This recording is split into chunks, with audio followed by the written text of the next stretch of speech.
Okay, this is Desiderata. It is a poem. I'm going to read it and then I'm going to talk about it. Desiderata. Go placidly amid the noise and haste, and remember what peace there may be in silence. As far as possible, without surrender, be on good terms with all persons. Speak your truth quietly and clearly, and listen to others, even the dull and the ignorant. They too have their story. Avoid loud and aggressive persons. They are vexations to the spirit. If you compare yourself with others, you may become vain and bitter, for always there will be greater and lesser persons than yourself. Enjoy your achievements as well as your plans. Keep interested in your own career, however humble. It is a real possession in the changing future of time. Exercise caution in your business affairs, for the world is full of trickery. But let this not blind you to what virtue there is. Many persons strive for high ideals, and everywhere life is full of heroism.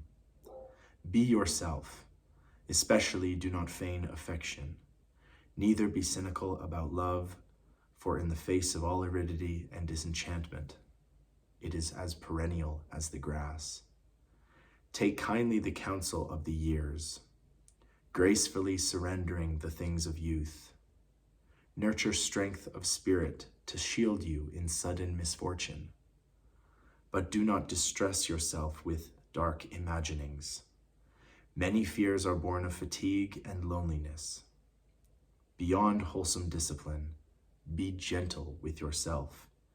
You are a child of the universe, no less than the trees and the grass. You have a right to be here. Strive to be happy. That's one of the many sort of translations or iterations of it. It is often credited to be written by Max Ehrmann, but my dad would kill me if I let that pass because he did not write it. It was found on a tombstone in like 1692, way before Max Ehrmann even was born. So he didn't write it. Sorry, Max. Sorry, his descendants, but no. This poem and its many variations, that's one variation of it, I've heard other ones, this poem has existed in every house that I've ever lived in on a plaque on the wall. It's one of these things. I usually listen to this being read out loud on YouTube every morning. It's kind of one of my rituals that I wake up and I listen to it because I think it's very important. So this poem has been involved, this mantra, whatever you want to call it, it's been involved in my life from the beginning. My parents and my grandparents kind of embody it in many ways. Yeah, I just think it's an interesting and it's a very positive and strong message. There are hints of Taoism and Stoic philosophy within it. Go placidly amid the noise and haste. It's very much, it reminds me of If by Rudyard Kipling. If you can keep your head about you when all those around you are losing theirs and blaming it on you. It's very similar in that kind of motivational intent. So I wanted to share it with you guys amid the noise and the dog barking, because I think it's an important message. It's something that really helps me focus myself every day, work towards my goals, work towards what I'm interested in. Speak your truth quietly and clearly and listen to others, even the dull and ignorant. They too have their story. I think that's very important. It goes back to, I made a video a while ago about how you should consider your enemies some of your greatest teachers and consider the dull and ignorant that they have their stories and they have wisdom within them. And so this poem really embodies an awful lot of what I enjoy talking about and what I really feel like I'm about. So I hope you enjoyed it. There are many iterations of it. There are people who read it way better than I do. And now you know the trivia about how Max Ehrmann is the one who's always credited as writing this, but he didn't. I don't think he even ever claimed it during his life that he wrote it, but anyway, it's kind of irrelevant of who wrote it, and it's more about what it actually says. Again, another passage from it that I've talked about is be yourself, especially do not feign affection. You know, don't people please. Don't just fall in line with, you know, things you disagree with, or, you know, pass over things that you disagree with. You know, stand up for what you think is right.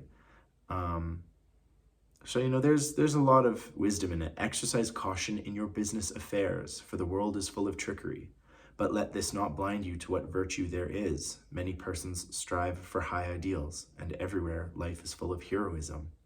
You know, so it's like, be careful, because there's definitely scammers, but there's also people who are really striving to make the world a better place, you know, and that applies to politics, business, education, healthcare.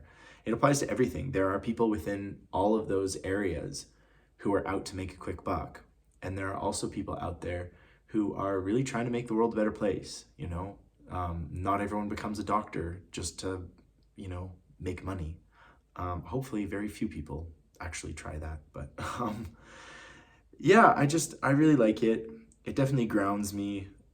It's something that I hold as close as a person can hold something to religious is how I hold this. You know, I think this is great eternal wisdom, and wherever it came from, that person must have been incredibly wise and really known what they were talking about.